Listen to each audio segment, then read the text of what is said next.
Muy buenas tardes. Bienvenidos a esta sesión para presentar un volumen muy especial de un tema muy vigente y que siempre ha estado vigente, pero ahora tiene más luces. Se trata de este volumen que ustedes conocen, que se titula Inteligencia para la Seguridad, mitos y realidades, la experiencia de México.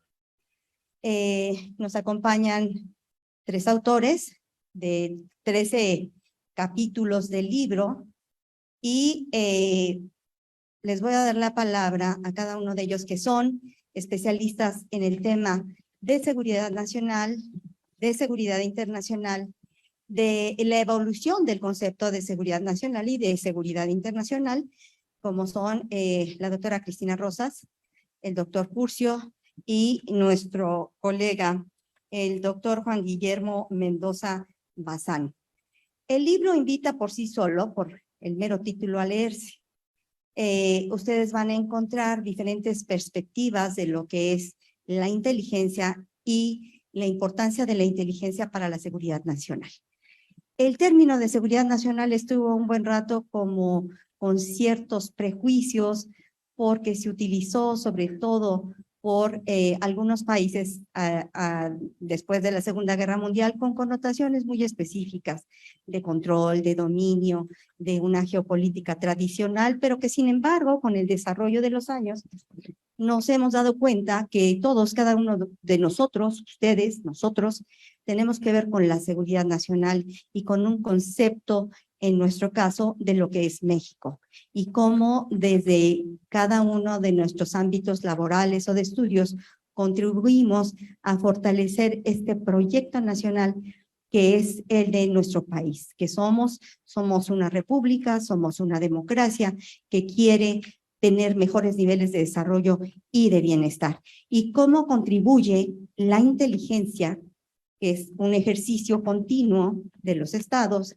y que los estados más desarrollados han institucionalizado, cómo contribuye a prevenir cuestiones que son adversas para el desarrollo o la seguridad nacional, y cómo obtener las mayores ventajas y crear inclusive condiciones internacionales para que el país se desarrolle de la mejor manera. Entonces, desde el aula, desde la casa inclusive, sin que todo esto signifique que todo sea de seguridad nacional, pero que todos tenemos responsabilidad, sí la tenemos.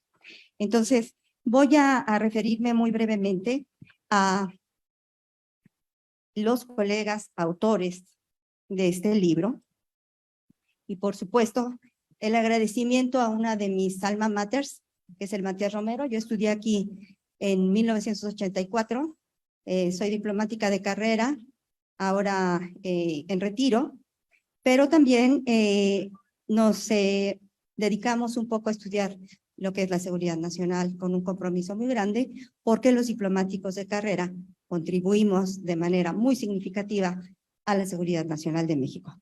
Bien.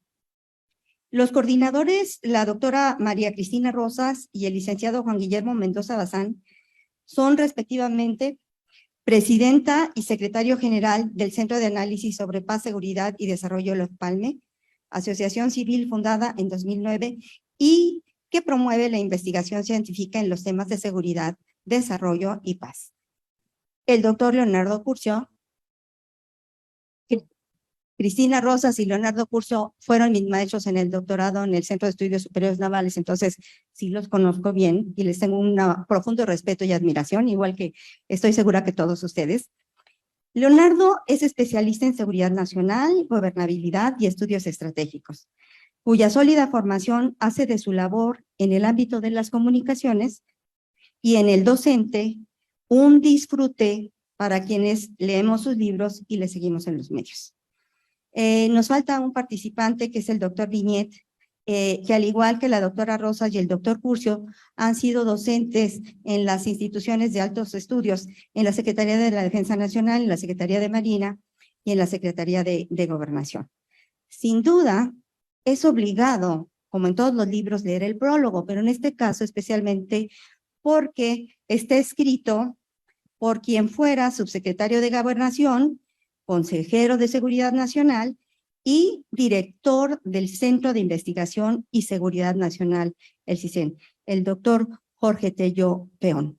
Entonces, él nos da una serie de claves muy interesantes, muy necesarias de saber para enterarnos y profundizar un poquito más en lo que es la inteligencia, cómo se hace, para qué sirve.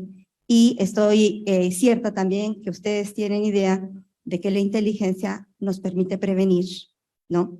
Nos permite aprovechar, nos permite estar mejor preparados para recuperarnos ante un evento que puede ser de origen humano o no, y estar preparados para evitar que los daños se generalicen en nuestra población o afecten a nuestro gobierno, a nuestra forma de conducirnos. Bien, entonces, sin más, yo le voy a pedir a la doctora Rosas que nos hable de lo que ella nos explica en el capítulos que le correspondió. Por favor. Muchas gracias, buenas tardes. En primer lugar, mi agradecimiento al Instituto Matías Romero, al maestro Alejandro Alday por la hospitalidad, a todos ustedes por su presencia. Gracias a la doctora Herendia Paz y pues un gusto encontrar a Leonardo de manera presencial porque siempre nos vemos de manera virtual. Y bueno, por supuesto también al licenciado Guillermo Mendoza. El libro que nos ocupa es un libro, creo que de singular importancia por el momento en el que nos encontramos. Inteligencia para la seguridad, mitos y realidades, la experiencia de México. En México, lamentablemente, tenemos pocos estudios en materia de seguridad y este libro busca coadyuvar a la generación de una cultura de inteligencia. Este es un tema que es toral para nosotros porque además hay muchas percepciones sobre inteligencia que no necesariamente están apegadas a la realidad.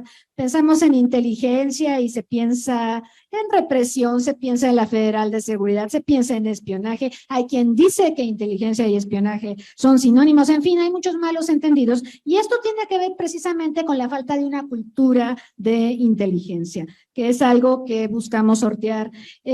Algo que también quisiera mencionar es que este libro se escribe desde una perspectiva mexicana. Los 11 autores son 13 capítulos, porque el licenciado Mendoza y yo, cada uno escribió 2 capítulos, pero bueno, somos 11 autores y solo uno es extranjero, canadiense, que además los invitamos mucho a leer la reflexión de este autor canadiense sobre cómo Canadá no pudo responder apropiadamente a la pandemia del SARS-CoV-2 de inteligencia para la salud, versa su reflexión, y bueno, él menciona este caso práctico respecto a lo que no se debería hacer cuando te enfrentas a una incertidumbre, pero que no es tan nueva para Canadá, puesto que Canadá ya había vivido un problema con la pandemia del SARS-CoV en 2002-2003. Bueno, pues salvo ese autor, todos los demás son mexicanos, lo cual coadyuva no solo a esta cultura de inteligencia en nuestro país, sino también a tener una perspectiva propia sobre la inteligencia. Hay infinidad de textos que nos vienen del exterior, mayormente de Estados Unidos, y a veces cuando nos apoyamos en esos textos, que resulta irremediable, ¿no? Porque tenemos que abordar estos temas y ante la escasez de fuentes en México hay muy poco, ahora hay más, eso es una buena noticia, pero sigue siendo muy poquito. Pues nos apoyamos en lo que se hace en otros países y el problema también es que podemos pensar que la inteligencia como se hace en Estados Unidos, en Israel, en Francia, así es como se debe hacer y falta esta perspectiva propia. Entonces, en este sentido, pues tenemos a 11 autores, 1 extranjero, 10 mexicanos, y este libro también presenta autores muy consagrados que han trabajado en tareas de seguridad nacional y de inteligencia. Ya refería la doctora el caso del prologuista de Jorge Tello Peón, que él estuvo en la praxis de la inteligencia, y como él hay varios autores que han estado en estas dinámicas, pero también van a encontrar ustedes autores de nueva generación. Algo que nos interesa mucho en el Centro Olof Palme es interesar e involucrar a las nuevas generaciones de estudiosos de los temas de paz, seguridad y desarrollo, por supuesto de inteligencia, y esto es también algo muy enriquecedor.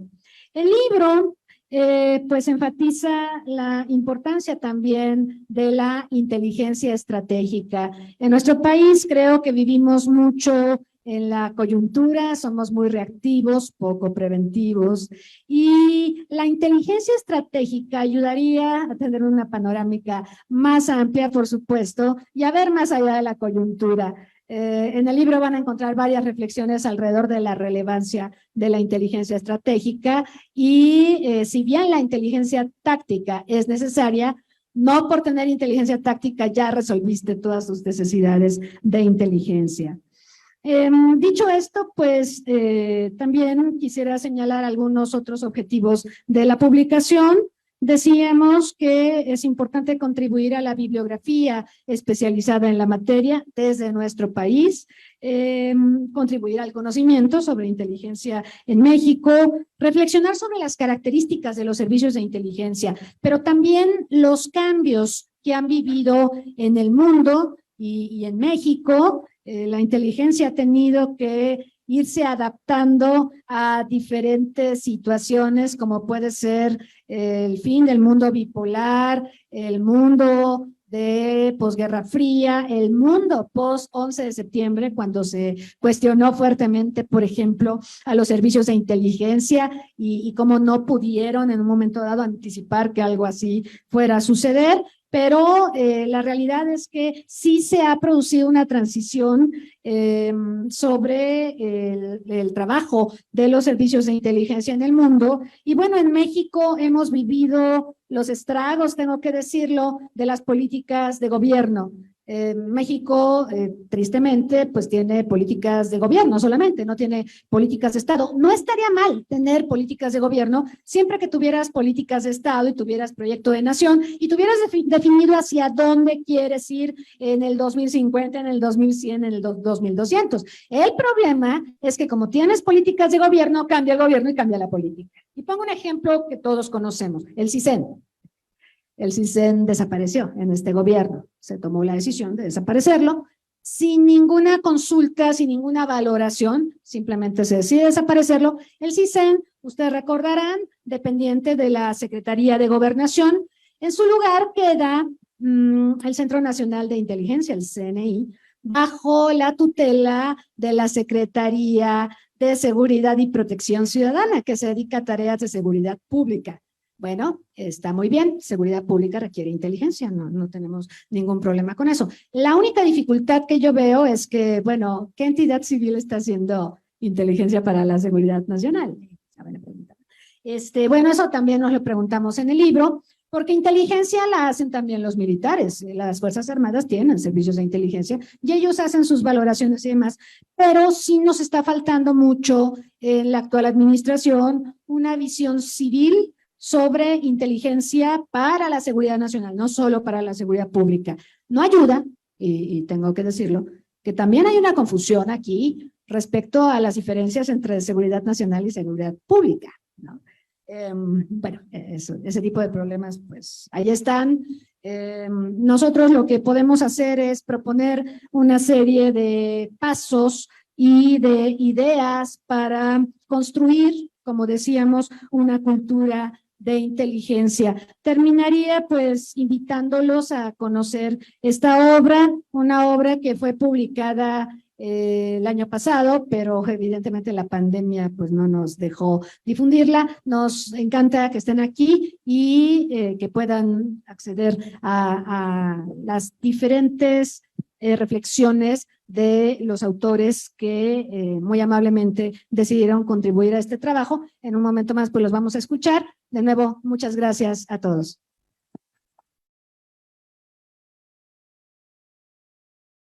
Muchas gracias a la doctora Rosas. Y bueno, ella nos hace la distinción muy pertinente de seguridad nacional y seguridad pública. Y si hay alguien que nos puede hablar con toda holgura de qué es una y qué es otra, por qué una nos compete a todos y la otra también, es el doctor Leonardo Curcio. Por favor, doctor. Y después le voy a hacer otras preguntas, no nada más eso. Gracias, embajadora. Espero que las otras sean más sencillas y no sean en forma de venganza por lo que te hicimos en su momento. Señor director, gracias por recibirnos. Sabe usted cuánto valoro estar en esta casa y la proyección que usted le da, el liderazgo que le ha impreso a esta casa, que es pues muy valorada por quienes nos dedicamos a esto. Embajadora, muchas gracias. Cristina, Guillermo, un gusto enorme estar con ustedes, a todas y a todos ustedes. Gracias por venir un viernes en la tarde a hablar de inteligencia. Eso es interés y no tonterías. Bueno, por supuesto atenderé lo que la embajadora me acaba de plantear, faltaría más, pero antes déjame decir que me parece que estamos ante un libro muy importante. Cristina Rosas, Guillermo han logrado reunir plumas que han trabajado en el tema. En estos días he estado leyendo el libro, por cierto, muy bueno, de Krause, de Espinosa en el Parque México, y él dice, los intelectuales deben usar la pluma o la pala. En este caso, el director usa la pluma y la pala. Escribe, pero además edifica instituciones. En el caso de algunos de los autores, tenemos a Ricardo Márquez, a Severino Cartagena, han usado la pluma y han usado la pala. Es decir, han trabajado no solamente como nosotros, en crear y discutir temas, sino en edificar instituciones y formar recursos humanos. Vaya mi más amplio reconocimiento a quienes toman la pluma y la pala. Por supuesto, los que solo tomamos la pluma, pues recibimos o debemos tener menos reconocimiento. Y en el libro se nota quienes han trabajado por edificar instituciones de inteligencia y no solo decir desde la academia qué deben ser. Por tanto, también el prólogo de Tello me remite a un primer comentario que quiero compartir con ustedes. Para entrar al asunto de seguridad, no hay una frontera diáfana entre seguridad pública y seguridad nacional, porque potencialmente todos los temas son de seguridad nacional, depende de la intensidad. Hace algunos años yo mismo discutía con Cristina, ella tenía razón, yo estaba en el error, los temas sanitarios no entraban en la agenda de seguridad porque no habían tenido la intensidad de amenazar la convivencia. En buena lógica, la seguridad pública debería ser un asunto de alcaldes y policías locales y poco más, pero cuando tiene una intensidad que rebasa la capacidad de reproducir el sistema político institucional y además tienes desafíos territoriales, como el que vimos en San Miguel Totolapan, donde no solo mataron en una institución del Estado a 20 y tantas personas, sino que se dieron el lujo de bloquear el que las fuerzas de seguridad del Estado llegaran al lugar, poniendo a la señora gobernadora de Guerrero en el muy poco edificante papel de 5 horas después de que ocurriera el hecho. 5, mandaron un tuit diciendo que iba en esos momentos la fiscal Valdovinos y su secretario de seguridad. Cuando tú tienes un desafío de ese tamaño, pues tú tienes que decir si estás ante un tema de soberanía, en el sentido de que hay un derecho, entre comillas derecho, o hay una fuerza subnacional que se impone al poder supremo del Estado, es decir, el orden del Estado. Y cuando tú tienes eso, poquito por aquí y por allá, pues tú tienes que decir, mire, no le dé vueltas por la intensidad y la forma en que golpea sus instituciones y la convivencia. La seguridad pública es un asunto de seguridad nacional. Se empastelan de tal manera las cosas que hoy tenemos una confusión tremenda con el transitorio que acaban de aprobar los legisladores. Por cierto, no quiero entrar en disputas con mi colega tan admirada Cristina Rosas, pero perdón, la Secretaría de Seguridad Pública hoy no tutela la seguridad pública, tutela el ISSSTE. Y el tema, y con eso entró, o sea, es la responsable del ISSSTE. Ayer, antier que me tocó entrevistar a la que gritaban aquí hace rato, presidenta, me decía Rosa Isela que ha sido muy exitosa, porque ahora también estuvo ahí, le dije, hombre, tan exitosa que le quitaron la policía. O sea, si tú eres la secretaria de Seguridad Pública y te quitan la policía, es como si a nuestro querido Marcelo Ebrard le dijeran, usted tiene todas las competencias, salvo la representación diplomática y consular. Todo lo demás se lo dejamos. Entonces tú dices, la función sustantiva de la Secretaría de Seguridad hoy es vigilar el ISSSTE. El tema que nos convoca a nosotros es ¿dónde queda el CNI? Y yo lo he preguntado varias veces en estos días, en la redefinición esta un poco turbulenta que tenemos. Bien, la policía pasa al mando del ejército. Y para todo efecto práctico, el secretario de Defensa pasa a ser Heréndira. Nunca nos hubiésemos imaginado tú y yo ver eso. El secretario de Seguridad Pública, Aviación y Hotelería de nuestro país, lo cual es muy preocupante. Porque estoy hablando de administración pública en esta casa. Cuando tú sobrecargas o disuelves la función sustantiva de la seguridad nacional, tú estás efectivamente diciendo o todo es seguridad nacional o nada es seguridad nacional. Y tomo el libro de Tello, que es prologuista, pero acaba de escribir uno que publicó efectivamente el ITAM, que valdría mucho la pena que discutieran juntos, porque dice Jorge, dice, el modelo de seguridad que nos debemos a plantear, seguridad sin apellido, ni nacional ni pública, es 1, fines legítimos perfectamente aprobados por el colectivo. Es decir, todos tenemos claro qué es lo que está en riesgo o cuáles son los bienes a tutelar. 2, es su triángulo famoso, es legalmente sólido. Hoy tú tienes un mando de la fuerza policíaca que tiene aroma, lo dice Ricardo Monreal, no yo, anticonstitucional. Tú tienes el mando de la Guardia Nacional establecido por la mayoría, por una ley general, pero contradice la Constitución. En 2 años vas a tener la Suprema Corte diciendo, qué pena, pero aprobaron una ley anticonstitucional, con lo cual políticamente es muy sólido. Doblaron al PRI, doblaron a Mancera. O sea, eso es una proeza política. O sea, hacer eso es una proeza política, pero no te resuelve el tema de que sea sólido legalmente, porque sigues teniendo un hueco en el principio de operación. Y bueno, pues todas las cuestiones que pueden derivar esto de las detenciones que hagan son enormes. No me meto más en ese tema.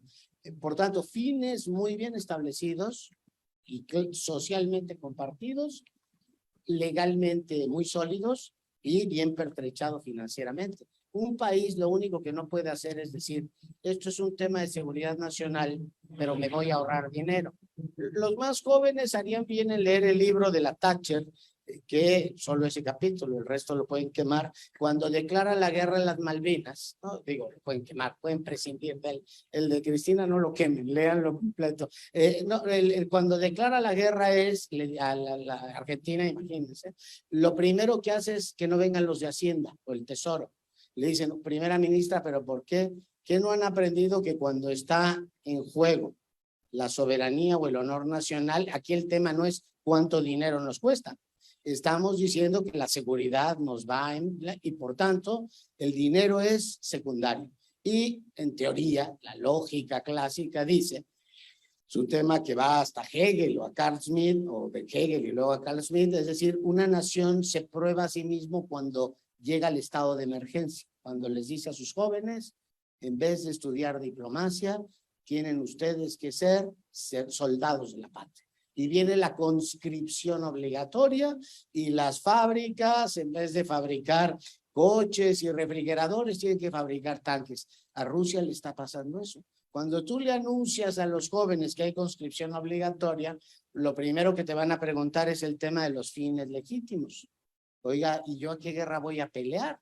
Si te lo preguntan los jóvenes, mal, ya se está fracturando tu principio de legitimidad, porque todo el esfuerzo humano, financiero, político y narrativo del Estado tiene que estar en función de conseguir ese objetivo. Si la nación se empieza a preguntar, ¿y yo qué pleito peleo ahí en Ucrania? O aquí en México, ¿por qué tenemos que hacer un esfuerzo presupuestal para tal cosa? Si te lo preguntan, ya está mal. Por tanto, que esté bien pertrechado, creo que tiene toda la razón Tello. Si no tenemos resueltos los 3 vértices del triángulo, mal asunto. Voy rapidísimo porque quiero plantear 5 elementos, 5 telegráficos, embajadora. 1, la situación que hoy vivimos nos plantea pues un desafío primero organizativo para los servicios de inteligencia. 1, ¿dónde se encuadran? O sea, el CNI no sabemos dónde va a estar. Idealmente debería estar en presidencia.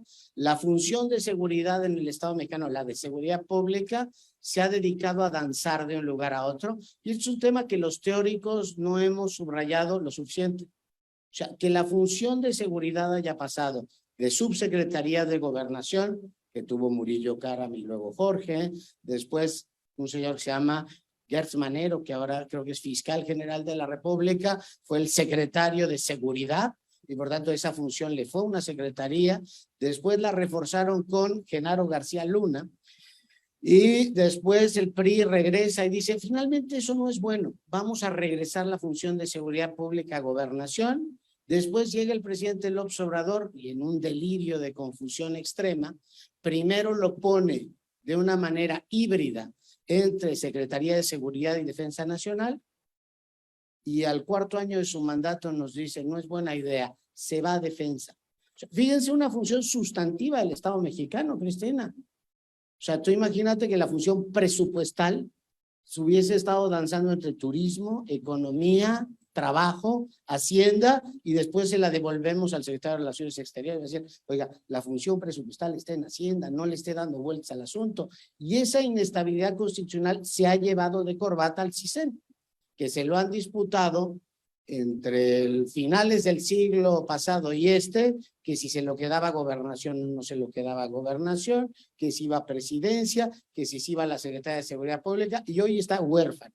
Por tanto, el tema de la ubicación institucional es fundamental, el encuadre. Y el encuadre determina misiones. ¿Queremos inteligencia exterior? ¿Queremos inteligencia interior? ¿Queremos inteligencia policíaca? ¿O queremos inteligencia que auxilie simplemente al político a tomar decisiones? Así en lo cotidiano. Es decir, más inteligencia política, que es un poco lo que estamos viendo hace el Estado mexicano. Por tanto, el encuadre. 2, el alcance. ¿Queremos un servicio de inteligencia táctico, operativo o estratégico? O sea, ¿tú qué necesitas? ¿Que no te maten al alcalde de San Miguel Totolapa ni tener capacidad de despliegue? En un montón de carreteras, que no te bloqueen aeropuertos o todo lo demás. No es lo mismo, tener agentes que estén pendientes en el terreno que tener señores y señoras muy inteligentes en las oficinas, pensando en los desafíos que vengan. Los alcances implican formación de recursos humanos, tipo de funcionario y muchos temas. Ligado al alcance está el tema de la óptica. Tú quieres un servicio de inteligencia que sea macroscópico, o sea, que te haga grandes estimaciones de riesgo y valoraciones de cuáles van a ser los grandes riesgos en los próximos años, que si pandemias, que si el cambio climático. Entonces, tú lo tienes, es una óptica muy útil, tremendamente útil, pero con recursos limitados siempre tienes que decir, oiga, me encantaría saberlo todo, pero me urge saber a dónde se mueve el cártel Jalisco Nueva Generación. No es fácil tener funcionarios que manejen lo mismo. Tú tienes que elegir, en todo caso, dónde, y eso depende de tu encuadre institucional. Tu secretario, tu cabeza de sector te determina qué buscas, ¿no? Por tanto, tienes que anticipar, pues, entre las cosas, cuándo canta la guacamaya y por qué canta la guacamaya. Tú dices, ¿y en qué momento canta la guacamaya? No, pero el presidente tendría todo el derecho a saber. ¿Por qué no sé yo? Pues tenemos un ejemplo práctico en México. Cuando a Salinas de Gortari en el 93 lo despertaron y le dijeron que había una guerrilla que le declaraba la guerra al Estado mexicano, lo primero que preguntó es, llamen al secretario de Defensa y al de Gobernación. ¿Por qué no sé yo esto? Yo no sé el presidente López Obrador cuando cantó la guacamaya, ¿a quién le dijo? Oye, Adán, o no sé a quién, o Rosa Isela, ¿por qué no sé yo de esto de la guacamaya? O no tengo una tarjeta de unos señores que ahora me dicen que soy, ya no populista, sino extractivista. Entonces, aquí tienes un problema muy claro de decir dónde están, o simplemente informarlo, oiga, y intervinieron ese mismo grupo al Estado Mayor Conjunto de Chile y todo lo demás. En fin, cosas que uno no sabe. Y que yo me pregunto, ¿qué ventanilla del Estado mexicano o qué número de la red llama el presidente para decir, oye, periquito, o periquita, o periquite, dime por qué no sé yo esto? O sea, ¿por qué el Estado mexicano no sabe esto? Rapidísimo, embajadora. 3, no digo 2 más, 3. ¿Qué debes saber? Tú tienes mucha información abierta, mucha. Hoy el desafío de cualquier sistema de inteligencia es potencialmente ustedes pueden saber prácticamente lo mismo que un funcionario de inteligencia. Cuando Sherman Kent escribió su inteligencia estratégica, tener reunida información sobre ciertos países era una proeza de los libros. ¿Te acuerdas, director de la CIA, que era los libros anuales de la CIA con la población y el per capita? Todo aquello era para iniciados. Hoy tienes unos manuales, ahí los vi sobre Turquía, sobre el Kurdistán y todo, que tú dices, bueno, aquí la información la tiene todo el mundo. El tema es quién tiene capacidad de usarla. Abierta o no, la expansión de las bases de datos te ha llevado a que en 40 años, los mejor informados de hace 40 años, que eran los editores de periódicos y los servicios de inteligencia, hoy saben exactamente lo mismo que nosotros. INEGI, datos abiertos, o sea, potencialmente el Estado tiene que decir, a ver, yo qué sé hoy más que los demás, crear fichas. Yo me acuerdo que en el CISEN tenían las fichas con los perfiles de qué le gusta a fulanito, fotos, de a dónde iba. Hoy tú haces tu ficha de vulnerabilidades por el Facebook y sabes más de alguien que cualquier órgano de inteligencia que te haga currícula. Pero voy rapidísimo. La explosión de datos te lleva a saber ¿y qué sabe el Estado que no sepan los demás? Y eso te remite a un tema que se llama, digamos que le da el sabor al mole del Estado, a la información del Estado, que es el secreto. Es decir, el Estado debe saber cosas, o el gobierno, que los demás no saben. O sea, yo, periodista, no debo saberlo, no estoy en condiciones de saberlo, porque es información que por 1000 razones, grupos disruptivos que operan por debajo, criminales, potencias extranjeras, no permiten que se vea. Por tanto, el Estado tiene, y voy al cuarto dilema, pues necesidades de intervenir y obtener información por vías no comunes, iba a decir ortodoxas, no comunes, por las que obtenemos la información todos los demás. Entonces está facultado para intervenir teléfonos, creo que se le pasa la mano en estos tiempos, para intervenir cuentas bancarias y saber entonces, oiga, ¿por qué usted moviendo fondos aquí de Afganistán a México? ¿O por qué los triangulan vía Cuba o Venezuela? Pueden saber eso, pueden intervenir comunicaciones, pueden darle un seguimiento no consentido a determinados actores, de tal manera que cuando llegan al escritorio el que toma decisiones, le dicen, el informe que te estoy dando es que los pasos que anoche y antenoche dio tal persona son estos, acudió a tal cita, recibe dinero de tal embajada o está vinculado con tal grupo. Si tú tienes dos dilemas ahí. Uno, obtener esa información, la diferencia es estar in albis, cualquier otro, y el presidente dirá, bueno, sabe usted lo mismo que un reportero de la estación que ustedes quieran, Proceso, Universal o Reforma. Un funcionario del Estado debe estar en condiciones de aportar algo más. Para eso sirven los servicios de inteligencia.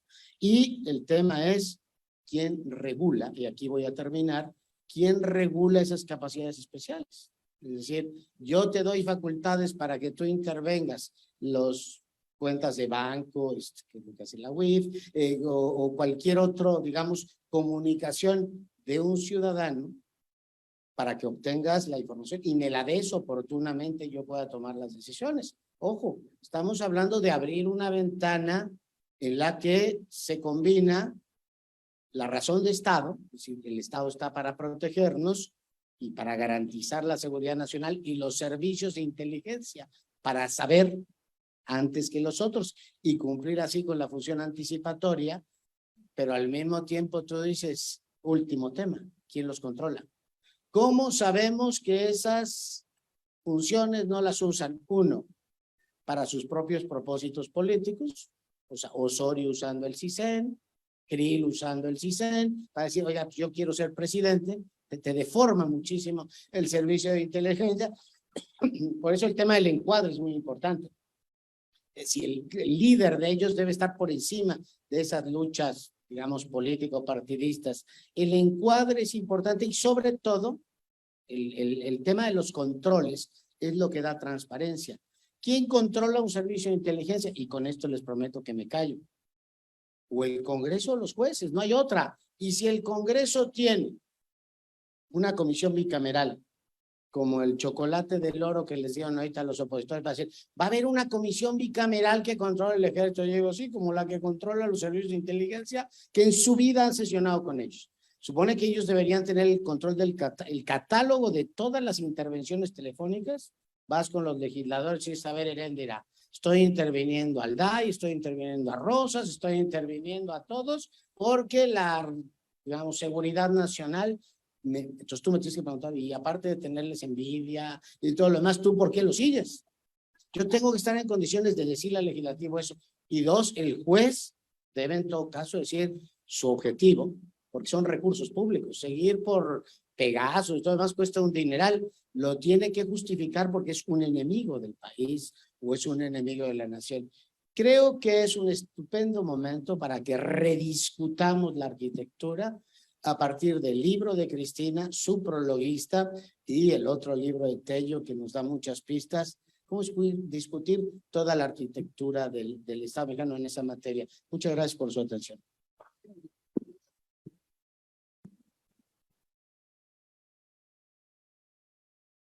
Pues muchas gracias. Y aquí el ruido que nos deja y la responsabilidad que nos deja Leonardo Curcio es reflexionar en la rendición de cuentas. Todos los servidores públicos están obligados a rendir cuentas. Y hay servicios del Estado que trascienden a los gobiernos y que forman parte de su seguridad nacional. Entre estos servicios del Estado, por supuesto, están las Fuerzas Armadas, que contribuyen a su preservación, a su defensa hacia el exterior, ahora también contribuyen en el ámbito de la seguridad pública, pero también está el Servicio Exterior Mexicano. Y esta es la casa donde se forman los diplomáticos mexicanos desde hace 200 años. Como ustedes recordarán, entre las tres primeras secretarías de Estado que creó el Estado mexicano independiente en 1821, pues están los ministerios del Interior y las Fuerzas Armadas y el Ministerio del Exterior, que es la Cancillería. Entonces, ¿qué se requiere para preservar la seguridad nacional en estos casos y en el ámbito también de la inteligencia? Pues se requieren cuerpos profesionales de carrera que no cambien a cada instante o según el gusto. ¿Por qué? Porque están identificados y responden a los fines últimos del Estado. ¿Cuáles son los fines últimos del Estado? En principio, como cualquier ser vivo, el Estado es un ser vivo, su preservación, su organización, su orden, que pueda crecer, desarrollarse como todo ser vivo. Entonces, una cuestión que tenemos que considerar también es la profesionalización de estos servicios del Estado. Y aquí, pues quiero señalar también que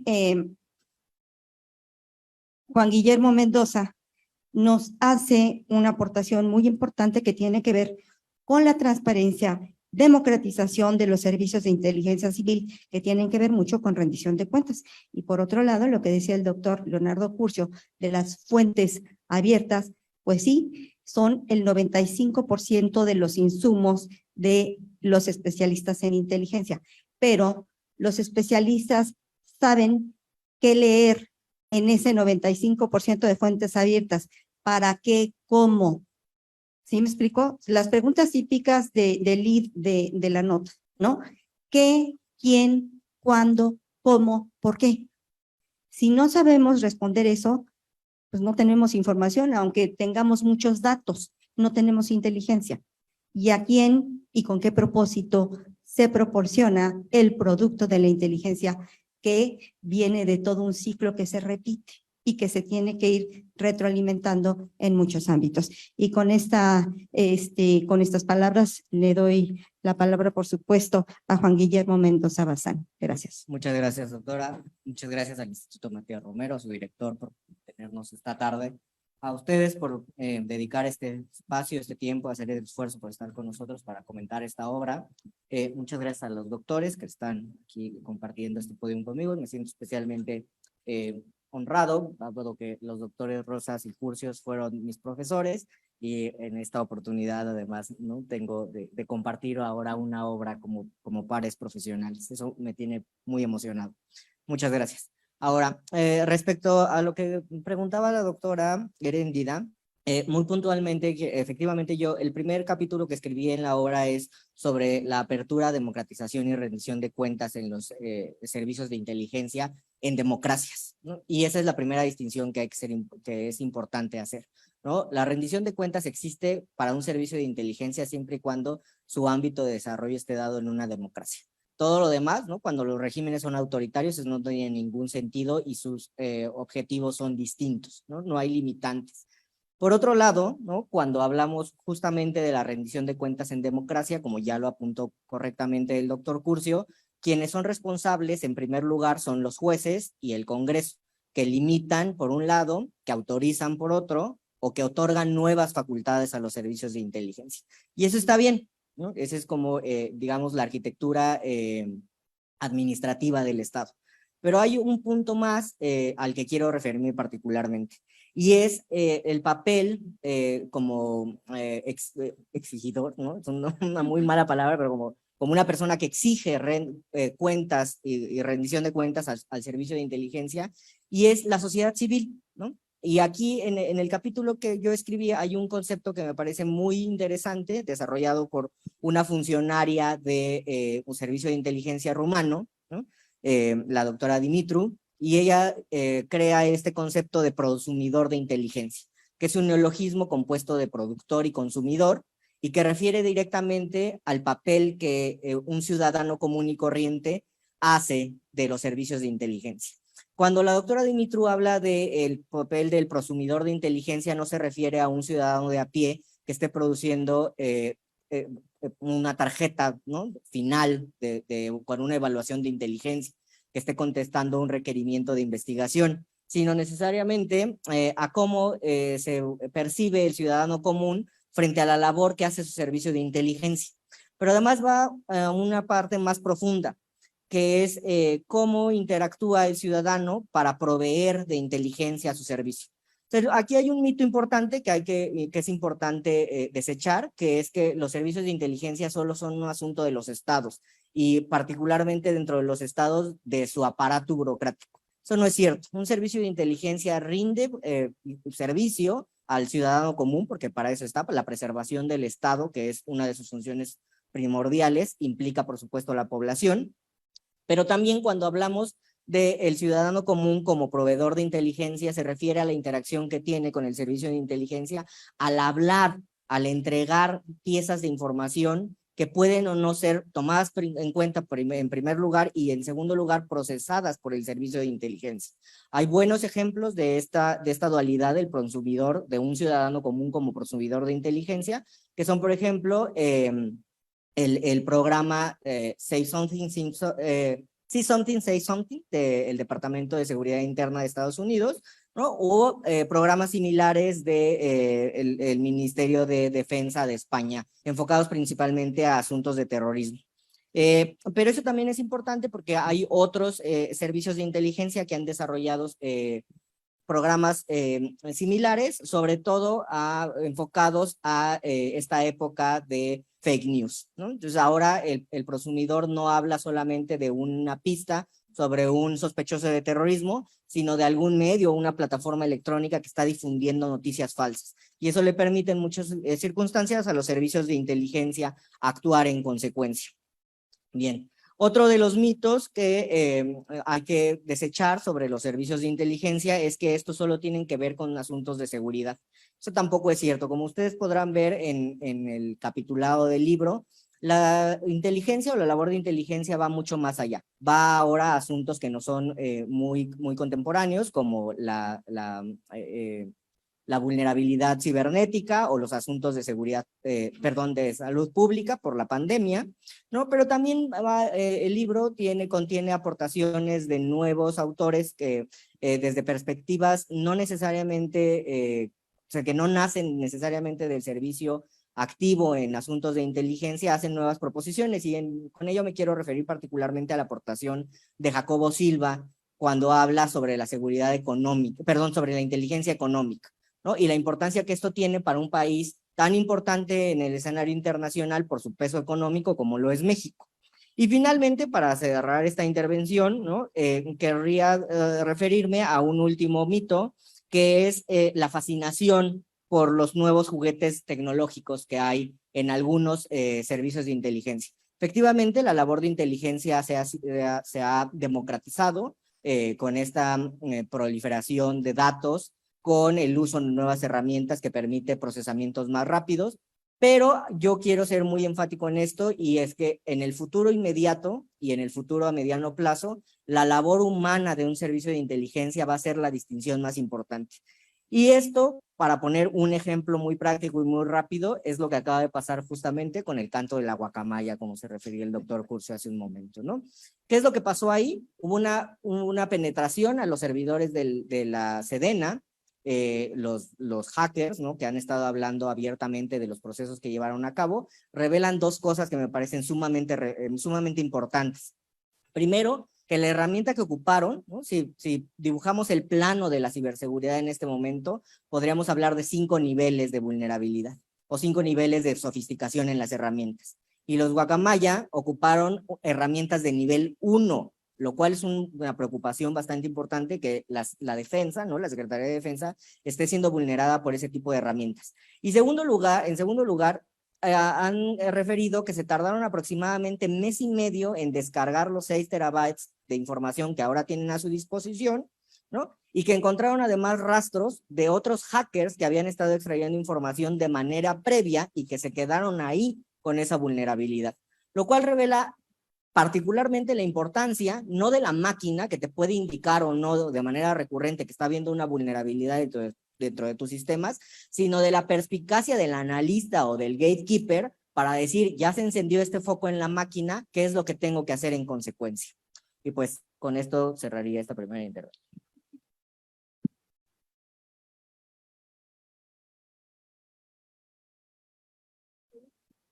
Justamente lo que nos está diciendo el maestro, el licenciado Mendoza, es qué capacidad de recuperación después de un ataque tenemos o tienen los servicios de inteligencia. ¿Qué capacidad? Y entonces esa es una función fundamental de los especialistas en la materia. Hay cuestiones que son de alguna manera previsibles en un corto, mediano, largo plazo. Debo estar preparado para todo. ¿Y cómo reaccionar? ¿Cómo me voy a recuperar de un huracán, por ejemplo? ¿No? Eso es inevitable. O de un temblor. Entonces, aquí tenemos que ver que la cultura de México en materia de reacción ante este tipo de riesgos, los fenómenos hidrometeorológicos y terremotos y tal, se ha desarrollado bastante. Todavía tenemos muchísimas pérdidas, pero en ese ámbito, como debería desarrollarse en todos los otros ámbitos, en el ámbito de la seguridad. ¿Hay tiempo para otra ronda de aportaciones o ya no hay tiempo?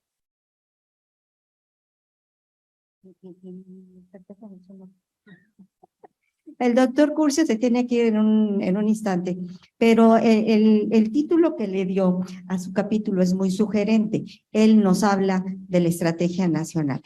¿Podría aportarnos sus luces al respecto, doctor?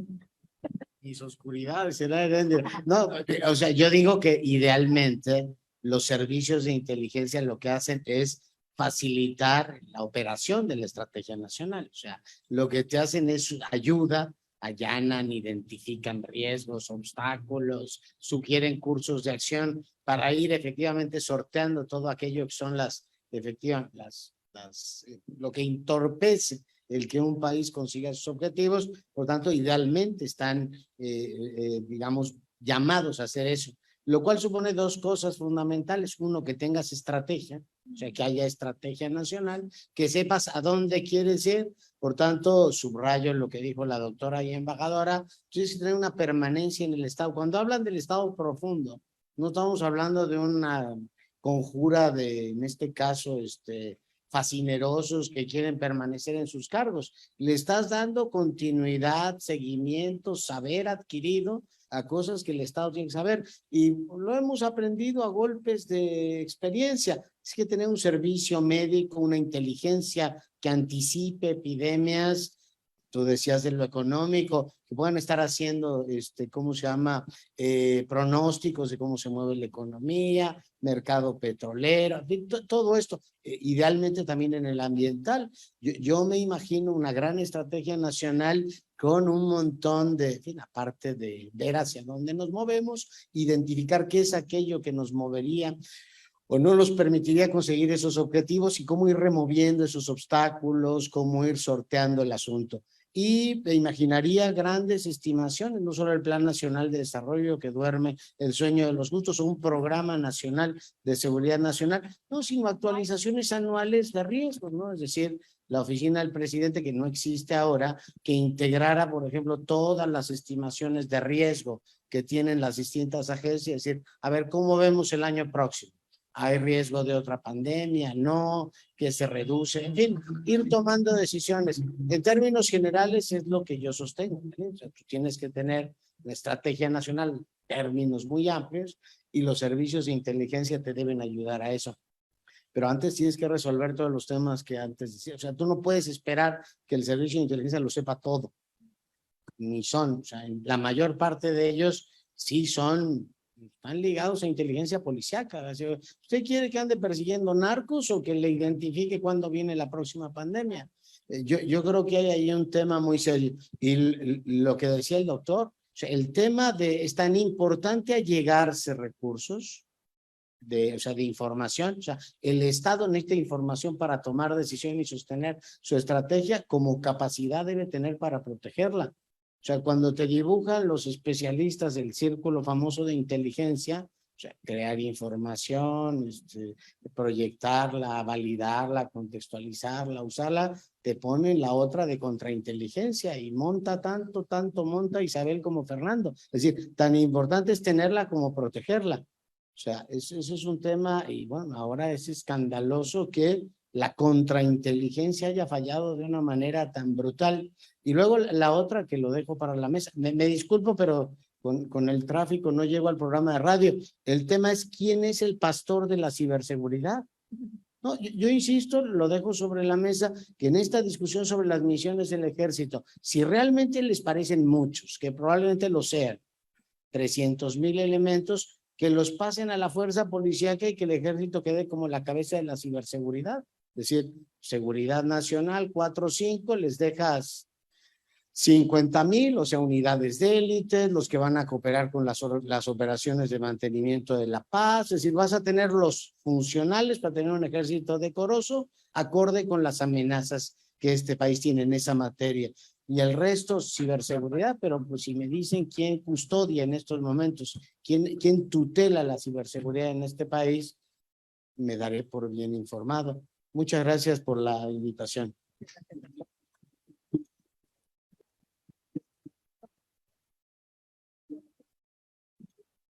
Bueno, pues nos complace mucho haber contado con las valiosas aportaciones del doctor Curcio.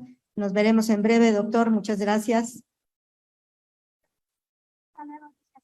Bueno, pues aquí seguimos y yo me voy a permitir preguntarle a la doctora Cristina Rosas sobre lo que ella aportó en uno de los capítulos del libro, que tiene que ver con la cooperación internacional en materia de inteligencia. ¿Cómo es que cooperación, cuando también inteligencia implica de alguna suerte secrecía y de alguna suerte confidencialidad, pero cómo cooperamos? Porque es necesario. Entonces, doctora, por favor. Claro, yo escribí un capítulo sobre inteligencia en tiempos de incertidumbre porque, como decíamos, inteligencia ha tenido que adaptarse a los cambios. No era igual hacer inteligencia en el mundo de Guerra Fría, que era predecible y era hasta aburrido, ¿verdad? Había muchas certezas en aquel entorno y hoy no. Hoy hay un montón de incertidumbre, el mundo cambia de manera vertiginosa, hay muchísima información. Antes el problema era la ausencia de información, ahora el problema es la enorme cantidad de información y cómo procesarla. Entonces yo escribí ese capítulo y luego escribí otro sobre inteligencia para la salud, pero puedo hablar de cooperación. Esto creo que lo escribió Rolando Neri, ¿no? Rolando Neri escribió un capítulo sobre cooperación y donde habla pues de los dilemas, ¿no?, a los que se puede enfrentar México en un momento dado para cooperar con otros servicios de inteligencia, dada la transnacionalidad de muchos flagelos que nos aquejan, ¿no? Delincuencia organizada, pero pues no es lo único. Y bueno, él también hacía notar que esta cooperación puede enfrentarse al recelo, ¿sí? ¿Por qué? Porque se puede percibir que si yo coopero, pues hasta dónde puedo en un momento dado permitir, ¿sí? La presencia o la interacción con servicios de inteligencia de otro país y qué uso van a hacer estos servicios de inteligencia de la información y del acceso que van a tener.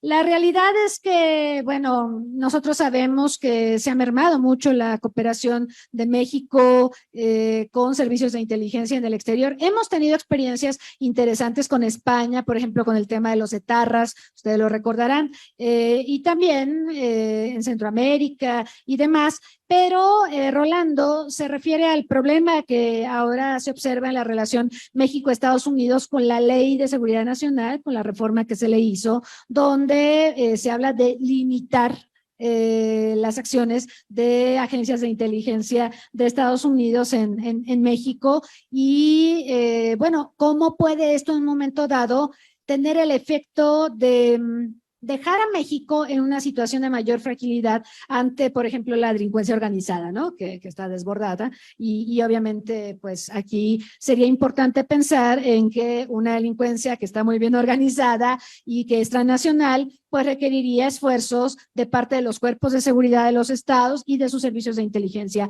para hacerles frente. Entonces, la cooperación es importante, pero hay reticencias en México y por supuesto en otros países a llevar a buen puerto este relacionamiento con servicios de inteligencia de otros países.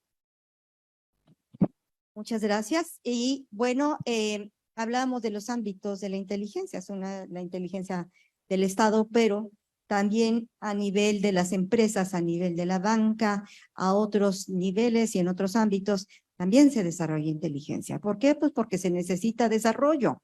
Y si yo tengo mejor información, sé qué preguntar, sé qué pedir, sé cómo acceder, pues bueno, me adelanto para tener mejores ventajas en mi ámbito.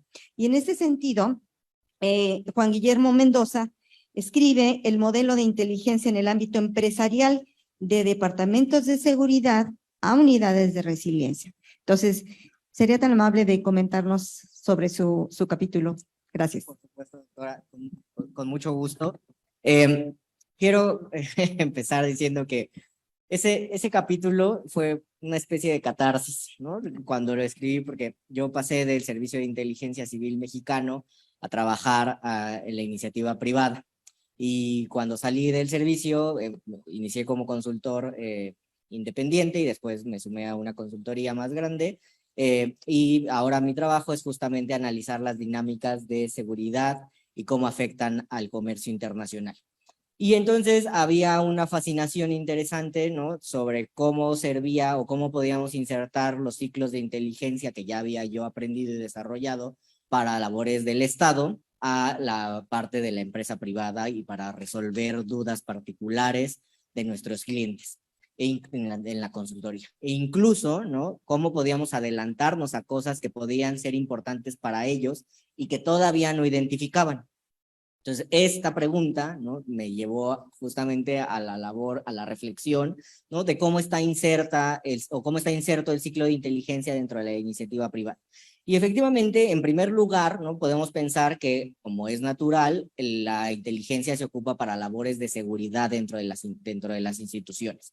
Esto es un asunto que se ha desarrollado ampliamente, ¿no? El propio ingeniero Tello es director de una consultoría muy grande, muy establecida en México, ¿no? Sobre asuntos de seguridad, de seguridad y de inteligencia para la iniciativa privada. Pero hay otra vertiente que es cada vez más importante para las empresas y que abreva muy bien del ciclo de inteligencia, y es el riesgo político y el riesgo geopolítico en general de una empresa. Entonces, en primer lugar, ¿no? Lo que trata de responder este capítulo es cómo los procesos naturales del ciclo político de un país, que implican la regulación, nuevos impuestos, medidas adicionales, restricciones, pueden impactar la continuidad de negocio. Y en segundo lugar, o en un nivel un poco más amplio, ¿no? Trata de responder también cómo los ciclos geopolíticos van a afectar a una empresa en el mediano y en el largo plazo. Y esto es importante porque muchas veces la inmediatez con la que tienen que responder los tomadores de decisiones en una empresa les impide tener una visión de mayor plazo, ¿no? de un horizonte más grande. Sin embargo, es importante advertirles con suficiente anticipación este tipo de riesgos y cómo pueden prevenir. No está, el capítulo, ¿no? Ni mi respuesta a esta pregunta es que un directivo de una empresa grande o pequeña va a tener una incidencia directa en el ciclo geopolítico global, pero sí que necesita saber, ¿no?, cómo ese ciclo va a afectar la continuidad de su negocio. Y efectivamente esa es la pregunta y la respuesta de ese capítulo, doctora.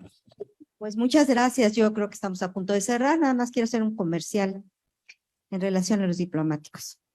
Y los diplomáticos también formamos parte del ciclo de inteligencia. ¿Por qué? ¿Cuáles son las funciones del diplomático? Hay unos estereotipos que no nos hacen ninguna justicia. Pero los diplomáticos tenemos una formación aquí en el Matías Romero que ha variado en el tiempo. Ahora por ley dura 6 meses. En otras épocas había una maestría y en otras épocas era un año de formación donde veíamos muchas cosas. ¿Para qué nos forman a los diplomáticos? Número 1, para representar. El hecho de que haya un representante mexicano en otro país, en un organismo internacional, aunque esté calladito, implica que ese Estado está participando, está teniendo una representación, la representación del Estado mexicano.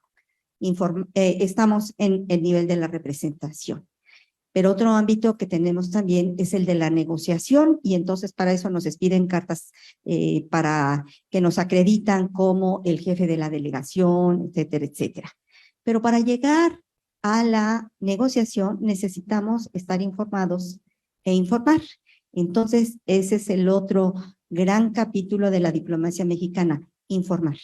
Y está, como ustedes pueden ver, en la Convención de Viena de 1961 sobre relaciones diplomáticas, es una de nuestras funciones fundamentales, informar.